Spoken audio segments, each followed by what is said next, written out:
Chut, on part à la chasse aux insectes. Qu'est-ce que vous avez trouvé? Ça, c'est la famille des diptères, donc des mouches, et un petit peu plus précis des tipules. Donc, tout ce qui est diptère, mouche, est un pollinisateur très important.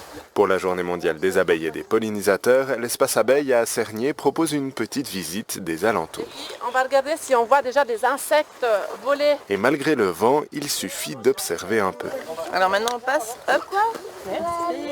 La visite est parsemée d'informations pour sensibiliser à la magie et à l'importance de la pollinisation. Vous savez que pour qu'une graine se forme, il faut qu'il y ait du pollen qui est sur les étamines qui viennent se poser sur le pistil. Quand une abeille pénètre à l'intérieur de la sauge des prés, elle va pousser un petit levier et ça va faire basculer les étamines et lui tamponner le derrière. Et contrairement à ce que l'on pourrait imaginer, aucune ruche n'était prévue au programme de la visite.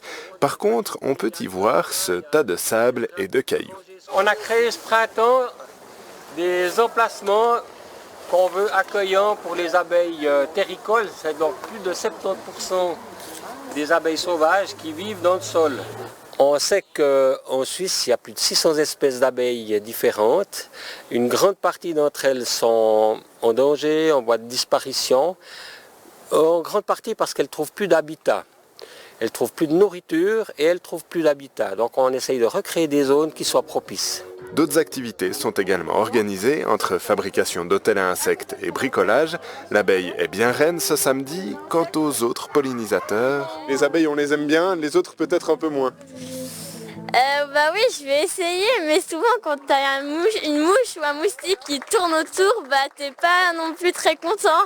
Quand ils sont dehors, ça me dérange pas, mais quand ils sont dans ma chambre, bah des fois, soit je les prends et je les jette dehors, ou soit ils passent entre mes mains et puis ils n'existent plus.